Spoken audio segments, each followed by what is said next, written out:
Hello everybody and welcome back to KSP POV, where we play Kerbal Space Program in first person. So, unfortunately with today's episode, my voiceover in the moment when we were playing, for some reason didn't want to capture, and so I'm going to have to do this voiceover after the fact like I do our third person perspective ones. A little unfortunate. I had a lot of fun in this episode, and I feel like missing out on that was fairly unfortunate. However, we still have quite an episode, quite a mission for you today, and I'm excited to get started. Here is the craft. It is the M.A.C.H International Space Station hopper. This is designed to land on M.A.C.H, gather a bunch of science, and then come up and rendezvous with the space station.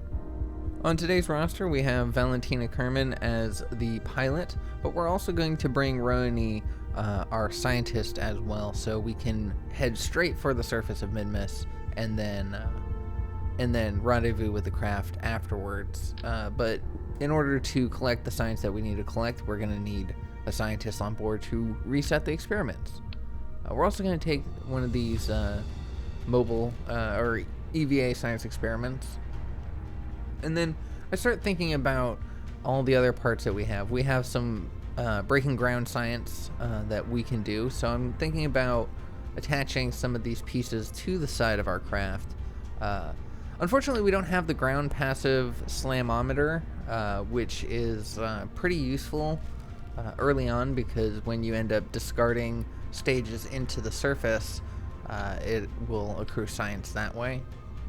So it is a little unfortunate that we don't have that, because that would be nice to just put on immediately. So our next flight starts gathering that science, but we're going to have to do that in a future flight once we have more science to actually unlock it. But nonetheless, we're bringing a control module, because you need that to make science. We're bringing a solar panel, 2 solar panels actually, and a mystery goo unit. So that'll do us pretty well. There are no heat shields, decouplers, or parachutes on this, because this is not the return craft. This is solely meant to be shuttled back and forth between M.A.C.H and the space station. We've got some pretty beefy landing legs here, the new Shepard landing legs. Kind of like them, very futuristic. And they're a little more stable than those little fold down ones. However, we do still need to make sure that we don't land on a slope that's too high, because we do have a fairly tall rocket, and so that makes it more likely to tip over. So moving on to our transfer stage, it's not much. In our test, we didn't really need too much to get into orbit and land. So as we remove this, we can see that we have the Marlin engine. I don't know which mod that's from. I believe Near Future, but I could be mistaken. But yeah, just enough delta V to, because we're going to use part of the lower stage to get ourselves to M.A.C.H, so just enough delta V to circularize and land. Let's put that back here. Our lower stage, nothing really to write home about. We've used this in countless episodes now. So just the octopus engine, the Tundra tank, and we have 2 side boosters, just little small ones to help us with a little extra oomph on liftoff.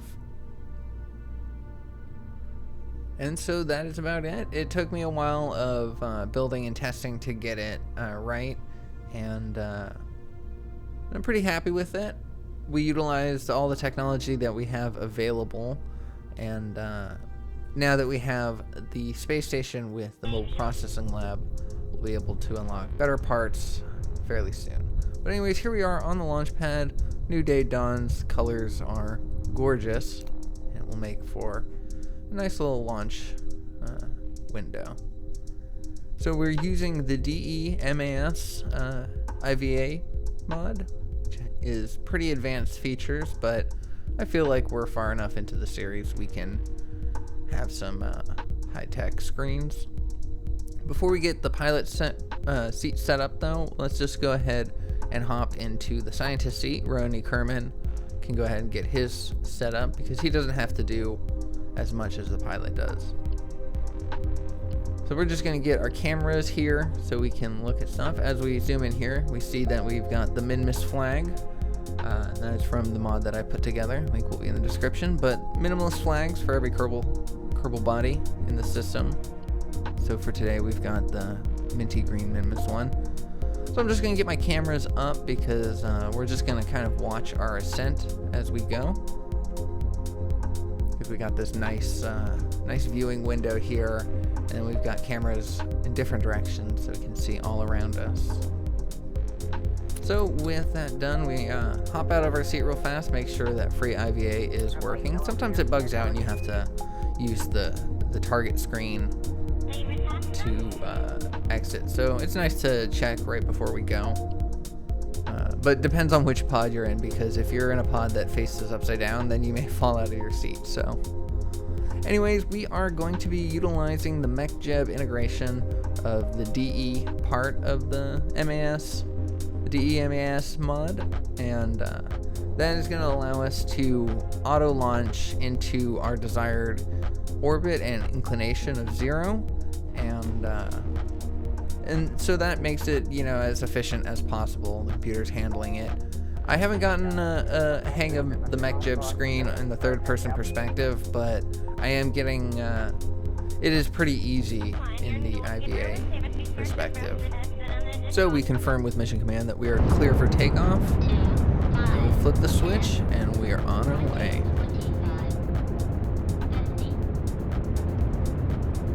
And so now that we're using M.A.C.H, our entire launch is going to be handled for us, so we don't need to really focus on the pilot all that much, us personally anyways.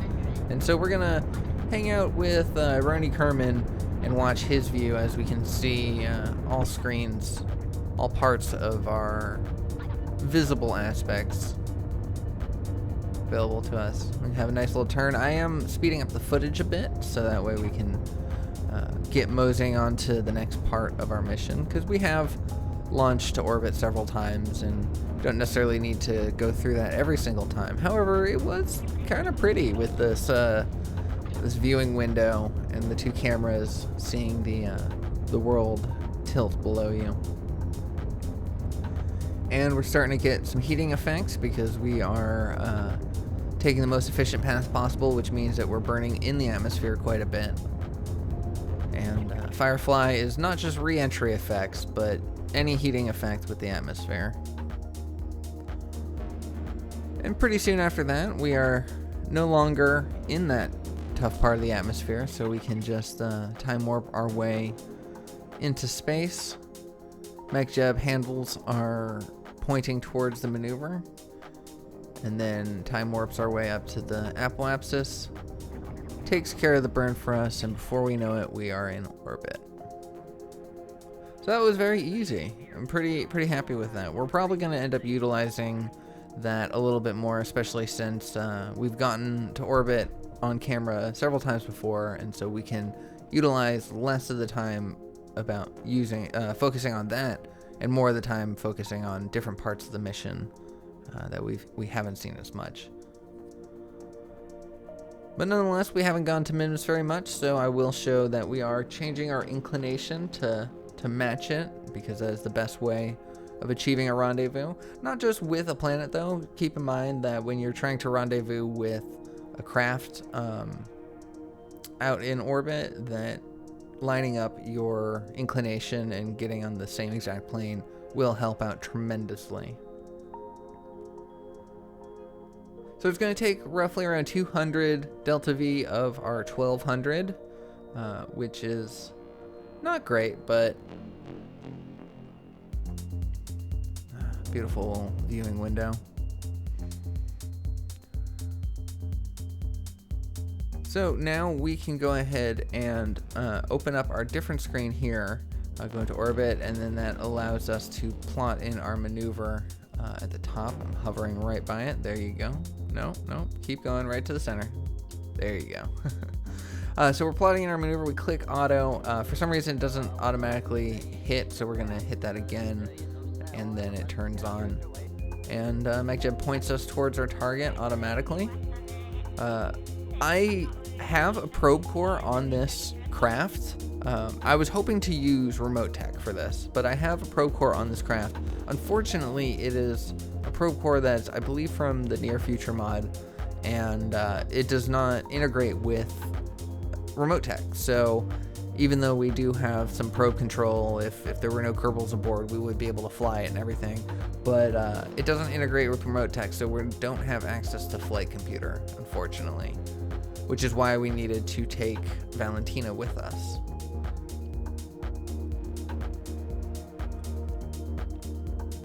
So I bring up this screen, the target screen, which is very useful. It has our relative inclination. For some reason, the other monitors weren't presenting the screen that I was familiar with when it comes to rendezvousing with a planet, but nonetheless, I was thankful to have this one right here. As you see from our relative inclination is dropping, and once it gets to 0, we will be ready to head out. So now we're going to plot in our transfer burn, and it does take me quite a bit to kind of find the exact part that I want, so I'm just going to go ahead and show you what we landed with, and that is 48 kilometers above the surface we're going to come in. It does, however, take 904 of our 996 meters per second of delta V, so that is pretty good, considering that I was hoping to utilize the most of our lower lifting stage as possible. So let's go ahead and plot that into M.A.C.H and start heading out. Has anyone spotted the problem yet? I'll give you a second to think about it, but there is it's definitely a problem here. I haven't figured it out yet. So if you have, then more clever than I. But with that, we get to our maneuver and we start burning our way out. So we're going slower than I had anticipated, considering the fact that we have an octopus engine, which is a lifting stage. In a vacuum, it should be pushing us very fast with a high thrust to weight ratio towards our target. So the problem that some of you may have noticed is that we are no longer on our lifting stage. We're actually in our transfer stage that I had talked about, basically only having a little bit of fuel because all it really needed to do was circularize, because we're going to use our lifting stage to transfer us to Mintz. But lifting stage is no longer there, so now we are using our transfer stage, which was supposed to get us into orbit. So now we're basically going to be using our landing stage to get ourselves into orbit and then landing. And then at that point, who knows if we're going to have enough fuel to get back into orbit and then rendezvous with the space station. So already things are starting to go awry. And I realized this after the fact, much later. I realized this is because of those pieces that I put on. You remember at the beginning when I tacked on the extra science experiments? Well, it turns out each one of those has weight. They each, have mass. Here my approach didn't come in as I desired, so I'm gonna point myself prograde and just kind of butter it in and just ever so slightly tap the throttle. But yeah, so those science experiments have mass to them, and any amount of mass added onto a rocket will change its delta V. And I added 4 whole containers, 2 solar experiments, or 2 solar panels, experiment and experiment manager, plus the pods to hold them.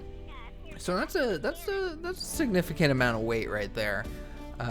And I didn't test, I did all my tests, it worked out very well, and then so I just was like, oh, I forgot to add some science experiments, let me just throw those on there, and I didn't test yet again. I was just too anxious to get to the mission. So unfortunately, we're going to be approaching with a lot less fuel than I had planned for. Thankfully, our lander does have quite a bit of delta V in it, so we don't have any problem. We shouldn't have any problem circularizing or landing, but getting back into orbit may be a challenge. So we'll have to deal with that when we get there. So I'm coming in at a pretty high inclination. I kind of want to land on one of those flat C's, so we're going to just lower our inclination ever so slightly, come a little more equatorial, and that gives us a few more options for our landing zones. However, our burn is a 0.1 second burn, and that is very fast, as I'm sure you know, and therefore not very accurate. So we're going to have to turn down our throttle, limit our thrust, but as I'm looking around, I'm not seeing the option here. Typically in some IVA mods, they have a little dial that you can tune down your throttle, but the DE plus MAS does not. So unfortunately, we are going to have to go into third-person perspective in order to change the throttle limiter on our engine. However, I don't feel great about going into third person because, you know, that's KXP Crowd's deal. So how we're going to compromise with this is we're going to get our scientist out on EVA, and we're going to position him directly in front of the engine. And so, you know, for all intents and purposes, he is the one that is adjusting the throttle.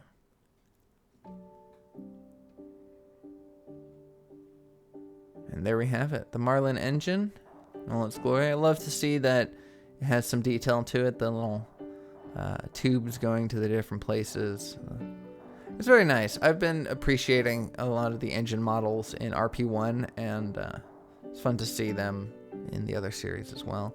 But anyways, we got ourselves positioned in front of the engine, so we're going to go into third person, right click on the engine, lower the thrust down to about 1, and then hop back in to Roni's view, and then bring him back home. Oh, bring him back to the craft. So that's my compromise, because we need to limit the throttle. A 0.1 second burn is just too small for how much thrust these things give, and I don't want to overburn. I don't want to keep spending all that delta V trying to make the most minute changes possible. So I feel like that was a good enough compromise. We're gonna do a little bit of science here because we have a new experiment that we haven't gotten any the science above Kerbin. So we can go ahead and grab that, put that into our inventory, and then hop aboard. So very successful job. Nice EVA, Roni. It was his first. This is his first launch, so he's first time in space, but also first EVA, and it worked out great. I do have some maneuver nodes stuck on my screen.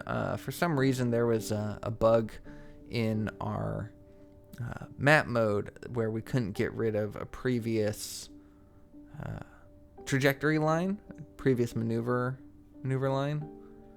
So things are already starting to be a little funky. And then when I get back into our pilots thing and I look at our life support, I realize we've actually burnt more than I would have imagined that we burnt.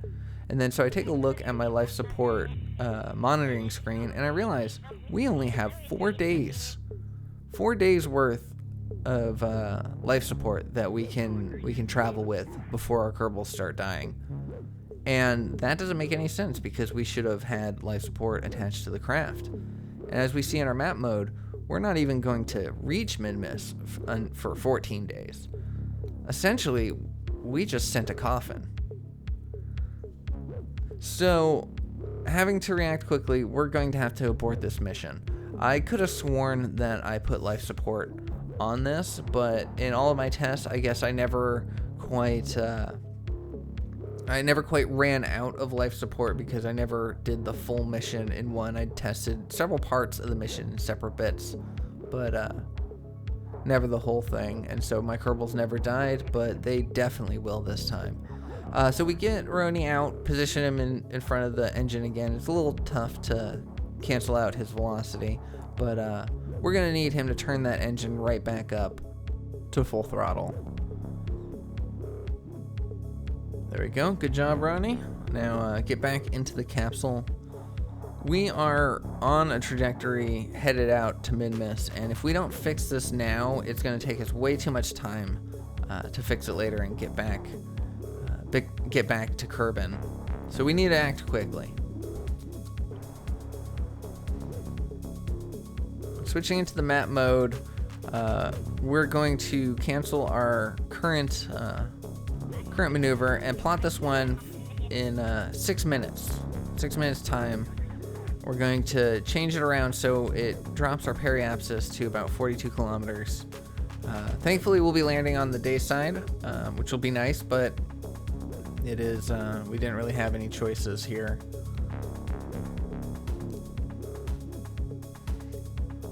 So rather than plotting it into M.A.C.H, I decided to handle the burn myself. And we're just going to point ourselves towards our maneuver. Thankfully, Valentina is now a high enough level of a pilot that she can point herself towards the maneuver. Now, you know what? Actually, come to think of it, that's not from Valentina. That is from that probe core that I told you. It's not completely worthless. It's just worthless in regards to remote tech. But yeah, it's the probe core that's pointing us there. So with that, we run out of fuel in our lower stage. We flip on to our landing stage, and that will handle the rest of the burn. I cut my burn because I thought I was done, but apparently I wasn't. But when I keep burning, it brings my periapsis up. So I'm going to have to fix that. Our periapsis is 146 kilometers, so we will not be entering the atmosphere yet. So let's go to roughly to our apoapsis. Not quite, but we're going to burn retrograde there and make that adjustment. Thankfully, we are in a low enough orbit that it's not going to take very long, so we're not in danger of running out of life supplies, but still very stressed nonetheless. So a quick little burn, and that brings us to where we want to be.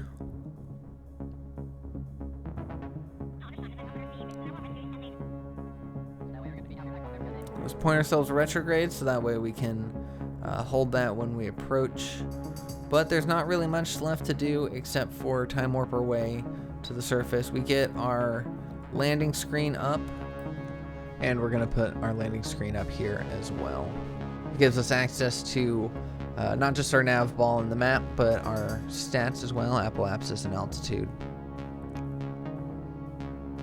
So we time warp our way close, let ourselves flip around retrograde, and prepare for the worst re-entry that I think I've done this entire series. But like I mentioned in the beginning of the craft, this wasn't meant to come into the atmosphere. I don't even have action groups to deploy to stow away anything. So thankfully I was able to stow away my solar panels before we go. But there's no parachutes, there's no heat shield, there's no decoupler.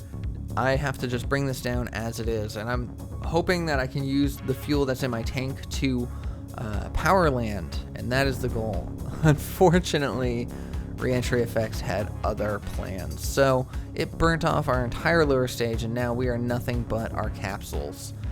Thankfully, Brony didn't explode with the rest of it, or the Valentina for that matter. So we have control of both pilots, but the pod temperature is rising because, like I mentioned, there is no heat shield. So we're going to have to do the spin maneuver, and that allows the heat to kind of spread around the craft and not focus on one part in particular. If you are coming back through an atmosphere and are worried about burning up, try the spin technique. It does help. Don't spin too fast, otherwise you won't be really spreading that heat out anywhere. So you kind of have to keep a hold of your spin, keep an eye on your temperatures. But this is all we can do. This is we have no way of re-entering safely. We have no contingency plans for this mission, which is not great. We need to start, we've already lost Kerbals. We need to start having our contingency plans for the contingency plans. We should have never sent up a lander, a fully crewed lander, without some sort of fail-safe of being able to bring them back home. So the heating effect has dissipated a little bit. We are heading back up towards our apoapsis of 69 kilometers, but because our apoapsis is within the atmosphere, that means that we are heading back up, but we are falling right back down again. So we're going to have to go through the thickest part of the atmosphere yet again and ride the heat to safety. But this is already very nerve-wracking. When I was recording my voice in the moment, I was pointing out the fact that I had no idea how it was going to happen, what was going to go on, or if my plan was even worth it. But I was pointing out the fact that, like, you know, I could have reverted to launch. You know, I could have gone back to the VAB and put some parachutes on this, or put more fuel in, actually, rather than parachutes, put more fuel in to make sure that we got ourselves to mid-miss, put the life support on there to make sure we were alive, and then rerun the mission again, pretending like the first one didn't even happen. However, I wanted to live with our consequences on this. You know, this was a big enough mistake and a hard enough maneuver to bring them home, or attempt to bring them home anyways, that it was worthwhile. Unfortunately, we are now risking not just one Kerbal, 2 Kerbals, but Valentina as well. You know, my favorite Kerbal, our best pilot, and we just can't have that. So it is very nerve-wracking. But regardless, whether we come back safely or we have to plan another set of funerals, we're gonna be living with it. Does look like we're gonna be landing in the water, so that's nice. But we don't have parachutes, so landing is a little bit generous of a term.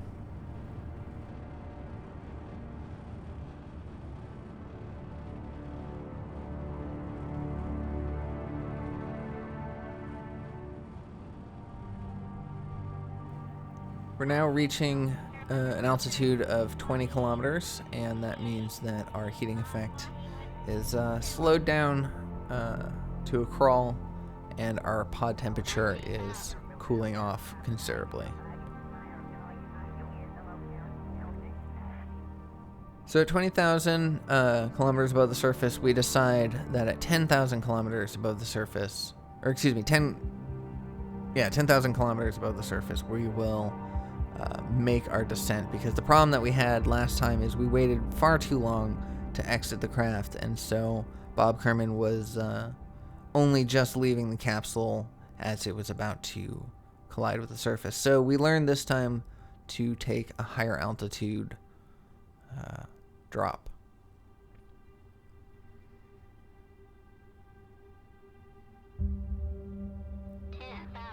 And with the word that we passed 10,000, Roney goes to get out of his seat, but is stuck. Like I mentioned before, sometimes free IVA does that. So we go into our terminal and EVA him.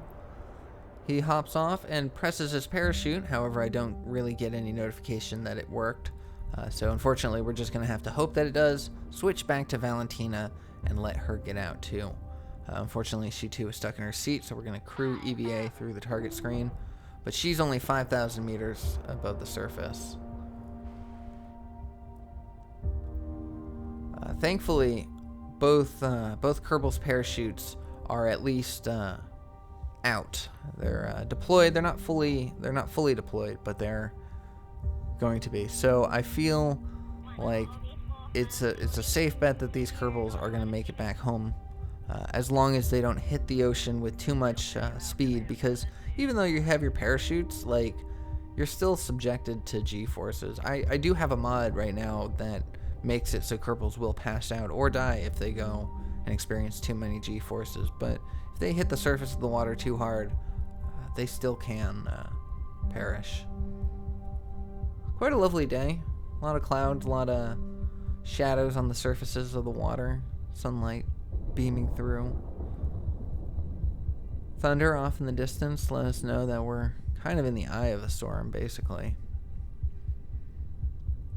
But as we come down, you know, Valentina takes stock of all the things that went wrong and all the changes that she needs to make in a future episode in the future craft. You know, obviously life support is most important. That was the biggest reason why we canceled this mission. Even though we had less fuel than we had planned for, I still felt like we could possibly have just, you know, attempted the mission, and if we needed to send another rescue, we could have done that. But without the life support, there's no way that we could have continued on with the course that we had set. So life support for one. a different interstage for the other, because I do want to bring those science experiments and solar panels to M.A.C.H. I do want to start setting up our science base there. So we will leave those parts on the craft, but that means we need more fuel and more Delta V to get us there to achieve the same results. So there's that. We need a probe core. We don't need a probe core that works with remote tech, but I would like a probe core that works with remote tech, because the MechJeb in the IVA screens is pretty good. It's very useful and it works in a pinch, but I feel like remote tech is much more accurate, and we work hard to earn remote tech. We have to deal with the satellite signals and signal delay and all that. So because of that, I feel like we earned the right to use flight computer, and it was very unfortunate that we didn't have it on here. Switching back to Roni, we see that his chute has also fully deployed, so both Kerbals are now on their way back. We're going to go into Valentina's view because she is closer, and we'll hit the water first. But that will bring us home, and we will have to reattempt this mission in the next episode, which is fine on our end. However, it is a little unfortunate because KXP gets to see this footage as well, and they know that we were moments away from conquering Minmus and planting a flag on it and taking that lead in the space race. So we lost our element of surprise, and depending on what they do in the next episode, they may steal that milestone before us. But that will be up to them to decide. Whether or not they're prepared to land a Kerbal on Minmus is another question entirely. And with that, Valentina is safely in the water, getting ready to pick up. We switch over to Roni and let him glide his way in rather fast, but we'll slow down. But anyways, that is where I'm going to leave today's episode. Thank you so much for watching. I hope you enjoyed it. I hope you're looking forward for more KSP POV. If you did think about subscribing, drop me a like, let me know your thoughts, and I will see y'all in the next one. Take care.